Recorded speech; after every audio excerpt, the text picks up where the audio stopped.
Assalamu alaikum wa rahmatullah mes chers frères, mes chers sœurs. Je voulais partager une petite vidéo avec vous là qui est un peu intéressante. Euh, c'est sur les gens, bon en l'occurrence là c'est sur une sœur, bon entre guillemets, hein, sur une femme plutôt, qui sort de la religion de l'islam, qui apostasie de sa religion. Donc on regarde et je vais commenter, dire en même temps ce que je pense. Choisissent d'abandonner leur foi et de se tourner vers l'athéisme. Selon le Conseil des ex-musulmans de Grande-Bretagne, ils seraient plusieurs milliers outre-Manche dans cette situation et leur position est souvent très délicate. Leur entourage vit parfois très mal ce rejet de la religion et certains prédicateurs radicaux vont très loin jusqu'à réclamer la peine de mort pour les apostats. Patrick Chausseuil et Christophe Aubert sont allés à la rencontre de Sadia, une jeune femme d'origine pakistanaise qui a fait ce choix de quitter l'islam. Elle leur a expliqué ses raisons. C'est horrible. Regarde ça. Tu me vois sur cette photo? C'est moi ça? C'est juste une tache noire. Sadia, en pèlerinage avec ses grands-parents en Arabie Saoudite, c'était il y a 11 ans. À l'époque, elle était encore une fille bien sage, nous confie-t-elle. Aujourd'hui, cette citoyenne britannique, avec des origines pakistanaises, est une athée convaincue. Ce qui l'a fait douter de l'islam, c'était les inégalités entre sexes inscrites dans la religion. Comme les vers du... Bon, avant d'aller plus loin, il y a un truc déjà que si on fait attention, on va remarquer. Ce qui l'a fait douter de l'islam, c'est l'inégalité entre les sexes. Écoutez bien ce que je suis en train de dire. Ce qui a fait douter cette demoiselle de l'islam, c'est l'inégalité entre les sexes. Donc, parce qu'il y a de l'inégalité entre les sexes, la religion de l'islam, c'est pas vrai quoi, c'est faux. Donc ça démontre bien déjà que elle a déjà un, comment ça s'appelle? Elle a déjà un logiciel occidental qu'elle a déjà intériorisé au fond d'elle. Parce que pour elle, la vérité absolue, c'est qu'il y ait l'égalité entre l'homme et la femme. Donc, vu que l'islam ne répond pas à cette moralité, à cette valeur qui est déjà en elle, cette valeur occidentale qui est très intrinsèque à elle, bah, vu que ça ne correspond pas, bah, ça l'a fait douter justement. Vous voyez? Parce que la première chose qu'on dit, c'est elle a vu l'inégalité entre les hommes et les femmes. Mais elle est où la vérité Pourquoi la vérité, ce serait que l'homme et la femme soient égaux? Si l'homme et la femme étaient censés être égaux, pourquoi là, il ne les a pas créés androgynes? Pourquoi là, il n'a pas fait de nous des escargots? Les escargots n'ont pas de sexe. Les escargots peuvent devenir mâles et femelles. À ce moment-là, si Allah il voulait faire une égalité de manière absolue, il aurait fait qu'on ait des êtres androgynes. Comme il y a certains animaux qui ont les deux sexes. Comme les grenouilles, il me semble, qui peuvent changer de sexe, certaines catégories de grenouilles qui peuvent changer de sexe. Certaines périodes peuvent être mâles, certaines périodes peuvent être femelles. Alors elle aurait fait ça de nous. Mais comme elle, elle pense que la vérité absolue, c'est la vérité occidentale, les valeurs occidentales, et vu que l'islam, ça ne correspond pas à ces valeurs occidentales qu'elle a déjà intériorisées déjà depuis longtemps, ben voilà, ça l'a fait douter de l'islam. En réalité, le problème, c'est qu'elle a déjà un logiciel et elle veut que le logiciel islamique correspond au logiciel qu'elle a déjà en elle. Mais bon, ça marche pas en fait. Bon, on continue. du Coran, justifiant la violence conjugale contre les femmes. Quant à celles dont vous craignez la désobéissance, d'abord avertissez-les. Ensuite, refusez de partager leurs couches. Enfin, frappez-les. Dans ce livre, je n'ai rien trouvé qui autorise une femme à se défendre quand son mari la bat. Rien. La rupture définitive avec la religion vient juste après le pèlerinage en Arabie. Donc elle, Miskine, elle est tombée sur ce passage-là et elle a douté de l'islam. Mais bon, elle est un peu bête hein, quand même, hein, c'est dommage. Franchement, c'est trop bête. Le Coran Karim, il y a 114 sourates, il y a je sais pas combien de versets. C'est juste ces deux versets-là là, qui lui ont fait douter de l'islam. Comme je disais tout à l'heure précédemment, les gens ils ont déjà un logiciel en fait. Et ils veulent que l'islam soit compatible avec ce logiciel, avec leur référentiel mental qu'ils ont déjà. Et quand il y a quelque chose qui vient heurter en fait ce logiciel-là, ils se sentent un peu mal à l'aise. Mais quand même, c'est tout en son honneur d'apostasier l'islam, parce que je préfère qu'elle apostasie de l'islam, je préfère qu'elle quitte l'islam plutôt qu'elle reste dans l'islam en étant hypocrite. Ça quand même, ça je dois le reconnaître. Je préfère qu'elle quitte l'islam, qu'elle sorte de l'islam, plutôt qu'elle reste dedans de manière hypocrite, en essayant d'aseptiser certains versets, comme certains prédicateurs y font. Là par exemple, elle vient de lire un verset où Allah subhanahu wa ta'ala il dit euh, le fameux verset de frapper les femmes. Il y a certains imams qui disent ouais mais non, frapper en réalité c'est pas frapper. Le verset il peut être compris différemment. Le mot frapper ne veut pas dire frapper, ça veut dire s'éloigner, ça veut dire sauter, nager, crier, danser. Bon, ça veut dire tout sauf frapper. Comme par hasard ce mot-là, voilà, pour le rendre acceptable aux valeurs occidentales. Parce que les valeurs occidentales surtout avec l'ère du féminisme, frapper une femme c'est quelque chose de monstrueux. C'est quelque chose de... C'est pas possible. Aujourd'hui, au XXIe siècle, avec la modernité et le féminisme, cette idéologie-là de frapper une femme, c'est impensable. C'est pas possible. Je ne sais pas si vous comprenez. Donc, il y a certains aussi, personnes qui restent dans l'islam et qui essayent de modifier ça, mais de manière plus subtile, plus hypocrite. En disant non, le verset en arabe, daraba, ça veut pas dire simplement frapper, ça veut dire courir, ça veut dire sauter, ça veut dire nager, alors que le verset, il est très clair, très explicite. Et quand on regarde également dans la sunna, les compagnons ont pratiqué ce verset. Parce que certaines femmes venaient voir le prophète sallallahu alayhi wa sallam en disant nos maris nous frappent. Mais le prophète ne l'a pas interdit. Le prophète n'a pas dit vos maris sont en contradiction avec le verset, avec les versets. Non. Le prophète, qu'est-ce qu'il a répondu? Il a dit si vos maris vous frappent, ce ne sont pas les meilleurs des hommes. Et dans la sunna aussi, on trouve également des indices qui montrent que ce verset-là est clair. Parce que le prophète, il dit maintenant que celui qui arrive vraiment à cette dernière étape-là, le cas extrême, il ne doit pas laisser de marque, il ne doit pas frapper au visage, etc. etc. C'est-à-dire même la sunna explicite, il vient expliquer la manière dont l'homme doit frapper. Parce que souvent les gens aussi ils confondent frapper avec tabasser. Dans l'islam, on ne tabasse pas une femme. On peut la réprimander, la bousculer un petit peu de manière un peu sévère pour le faire comprendre qu'elle rentre dans une zone un peu dangereuse pour elle. Frappez-les tout en suivant la sunna, c'est pour lui dire que là maintenant tu rentres dans une étape où la prochaine étape c'est le talak, c'est le divorce. Je ne sais pas si vous comprenez. Bon bref, on écoute la suite. Saoudite, ses parents veulent qu'elle épouse un homme choisi pour elle. Lors de notre premier rendez-vous, j'ai mis une mini-jupe, j'ai fumé et j'ai bu de l'alcool, intentionnellement. J'ai dit à ma mère que j'en avais fini avec les mensonges. Voilà comment je veux vivre, c'est ce que je suis. Une fois marié, il va finir par me battre parce qu'il croyait avoir épousé une brave fille musulmane. Mais je ne suis rien de tout ça. Bon, vous voyez, quand même, moi franchement, je tiens quand même à la féliciter. Franchement, chapeau. C'est une femme qui est courageuse. C'est une femme qui, je pense, un peu bête, mais bon, elle est courageuse quand même. Parce que elle ne veut pas rentrer dans une hypocrisie. Et je préfère l'honnêteté dans la mécréance que l'hypocrisie dans l'orthopraxie. Faire semblant d'être dans un islam orthodoxe alors qu'à l'intérieur de nous-mêmes, on n'aime pas l'islam. Et il y a beaucoup de gens qui sont comme ça, qui sont dans l'islam par contrainte, peur du regard des gens, la famille, qu'est-ce que les gens ils vont dire, mais en réalité, ils détestent l'islam. Ils n'aiment pas l'islam. C'est pour ça que je dis tout à l'heure que elle, c'est tout en son honneur.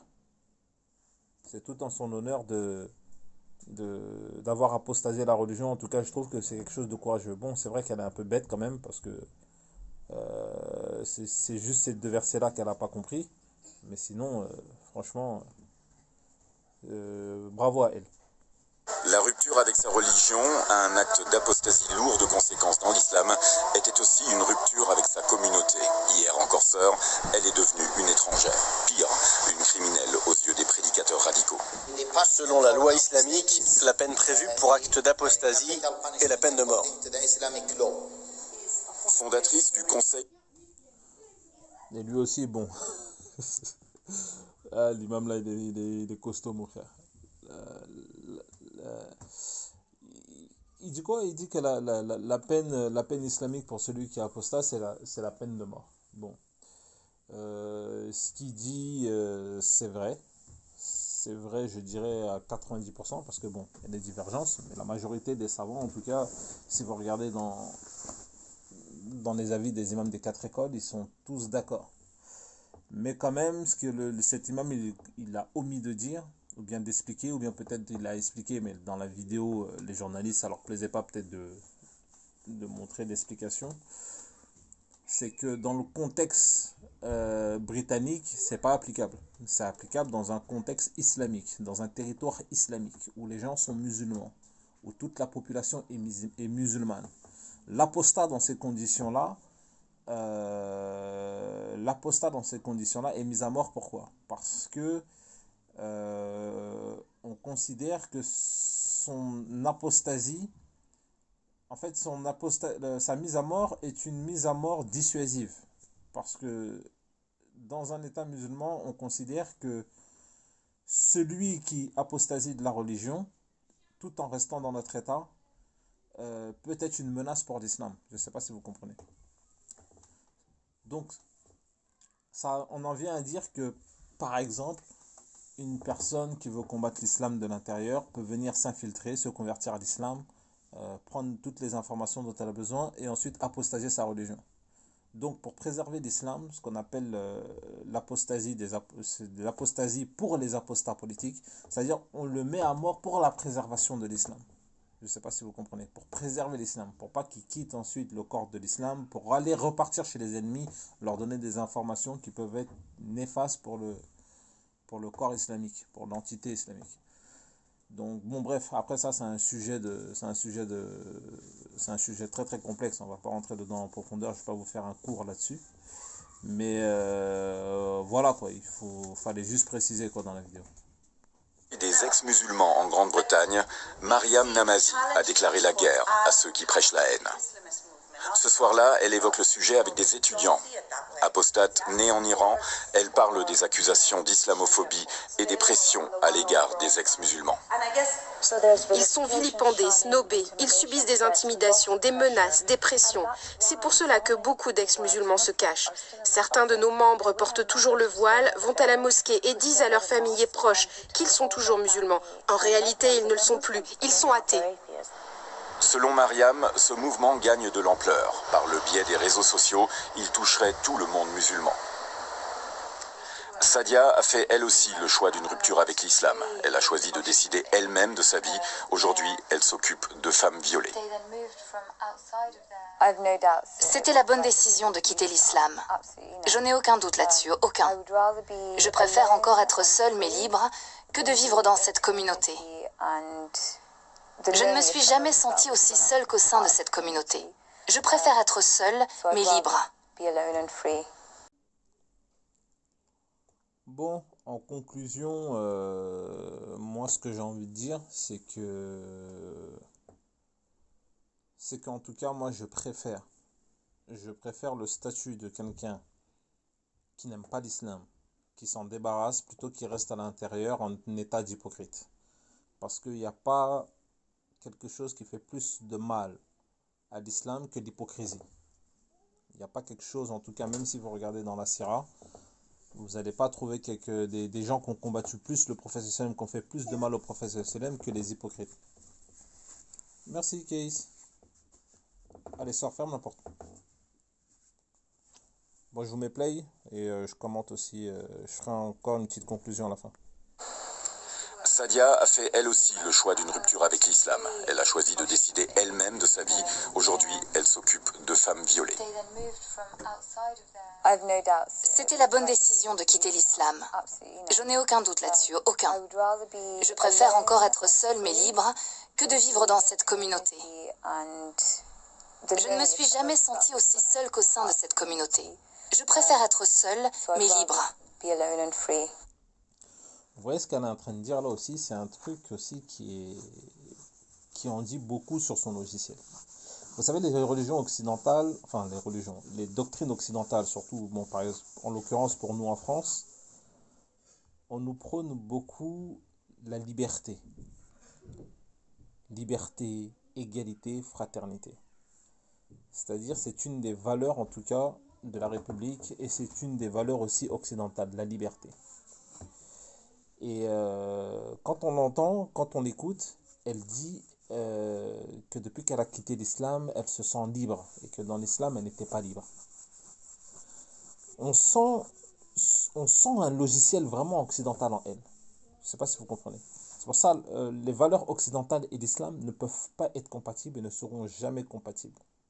Donc, si, arrivé à un moment donné, il y a un choix qui s'impose, il faut faire un choix sincère. Soit je reste dans l'islam de manière orthodoxe, donc je me mets à porte-à-faux vis-à-vis des valeurs occidentales, donc je serai discriminé et pointé du doigt, ou soit je choisis les valeurs occidentales, donc je suis obligé, pour ne pas faire du tort à l'islam, d'apostasier, parce que je ne peux pas rester dans le corps de l'islam et en même temps essayer d'imbriquer les valeurs occidentales à l'islam, ça ne marche pas. Et c'est pour ça que je dis que c'est tout en son honneur d'apostasier l'islam, parce qu'elle n'est pas hypocrite et elle ne sera pas schizophrène, comme certains le font aujourd'hui. Ils veulent adapter les deux pôles, l'islam et les valeurs occidentales. Et comme je disais aussi précédemment, les valeurs de liberté, ce sont des valeurs qui sont beaucoup prônées en Occident. Oui, la liberté, la liberté. Et ce qu'il faut comprendre, ce qu'il faut que les musulmans aussi ils sachent, c'est que quand on vit en Occident, quand on vit en Occident, et qu'on vit dans ce pays-là avec nos enfants, en faisant des enfants. Ce que je dis, ça concerne beaucoup nos parents qui sont venus dans les pays occidentaux dans les années 60 ou voire les années 70 et qui ont eu des enfants qui sont nous autres aujourd'hui, qui avons une trentaine d'années. Quand tu fais des enfants dans des pays occidentaux ou bien occidentaux, forcément, ces enfants-là, même si vous leur apportez une partie de l'islam que vous avez, qui est en général même un islam très faible, qui est en général un islam culturel, les enfants seront atteints, voire pollués, bon gré mal gré, par les valeurs qui sont occidentales. Ça, on n'a pas le choix. J'ai fait une vidéo, il y a cela 1 an ou 2, je ne sais plus, où la vidéo s'appelle Vendeur de muscles et vendeur de forgerons. Si vous avez le temps d'aller réécouter, c'est une vidéo ou un audio, je ne sais plus. Si vous avez le temps en tout cas de réécouter, allez-y, vous allez comprendre. En fait, quand vous vivez dans un espace, vous êtes influencé par l'idéologie de cet espace-là. Comme il disait Ibn al-Khaldoun, il disait les gens possèdent la religion de leur roi ou bien de leur gouverneur. Quand tu vis dans un espace, tu es obligé d'être influencé idéologiquement par l'idéologie de là où tu vis. Donc quand les musulmans vivent dans un endroit, quand les enfants musulmans vont dans l'école de la République où on enseigne la liberté, l'égalité, fraternité, etc., c'est ce qu'on leur inculque depuis qu'ils sont petits. C'est en eux, ça fait partie d'eux, cette idéologie-là est en eux. Arrivé à un moment donné, s'ils ne veulent pas devenir schizophrènes, ils sont obligés de faire un choix, parce qu'ils vont comprendre et voir que l'islam, c'est à l'opposé, c'est contradictoire. Et dans l'islam, il n'y a pas de liberté dans l'islam. Dans l'islam, c'est la soumission à Allah, tu n'es pas libre. On n'est pas libre dans la religion. Dans la religion, je ne regarde pas ce que je veux, je n'écoute pas ce que je veux, je ne dis pas ce que je veux. Je ne dors pas quand je veux et comme je veux. Je prie pas quand je veux et comme je veux. C'est-à-dire, les notions de liberté sont des valeurs occidentales. Dans l'islam, on n'est pas libre. On est soumis à Allah Rabbul Alamin. Je ne sais pas si vous comprenez. Donc, à partir du moment où le musulman, on lui fait comprendre que non, tu n'es pas libre. Et les valeurs occidentales lui disent non, tu dois être libre. Et si tu n'es pas libre, tu dois même te libérer. Arrivé à un moment donné, ça crée une confusion dans l'esprit des gens. Donc, ceux qui ne veulent pas être schizophrènes comme cette femme-là, apostasie de l'islam. Et c'est malheureux en réalité. Pourquoi? Parce que elle ne se rend pas compte qu'en réalité elle est victime d'un logiciel qu'on lui a déjà inculqué depuis qu'elle est petite. Et que l'islam est innocent de ça. Je ne sais pas si vous voyez ce que je suis en train de dire. Donc en gros, en conclusion, c'est que bon, nos parents étaient un petit peu ignorants, je pense. Mais nous autres musulmans, il faut savoir une chose. On ne peut pas rester en Occident. On ne peut pas rester en Occident, dans des pays occidentaux, avec des valeurs en totale contradiction avec les valeurs islamiques et rester musulman orthodoxe. C'est pas possible. Arrivé à un moment donné, on est obligé d'aseptiser une partie de notre religion qui rentre en contradiction. Et si on ne veut pas le faire, on sera obligé de mentir sur notre islam. On sera obligé de falsifier notre islam. On sera obligé de mentir sur notre islam pour le rendre politiquement adaptable avec les valeurs occidentales. Et à ce moment-là, là maintenant, on rentre dans ce qu'on appelle quoi? Un nifaq, l'hypocrisie. Et comme je disais, je préfère être un mécréant honnête qu'être un musulman hypocrite. Car le musulman hypocrite en réalité est un mécréant lui également, est un kafir. Pourquoi? Parce qu'il fait un double visage. Il modifie la religion d'Allah pour ses passions qui lui sont personnelles. Et ça, c'est encore plus dangereux. Donc voilà, moi c'était mon point de vue, hein. Si vous êtes d'accord avec moi, n'hésitez pas à me le faire savoir. Si vous n'êtes pas d'accord aussi, dites-le moi dans les commentaires. Si vous avez entendu du bien, ça vient d'Allah. Si vous avez entendu du mal, ça vient de mon shaitan. Barakallahu fik. Salamu alaikum.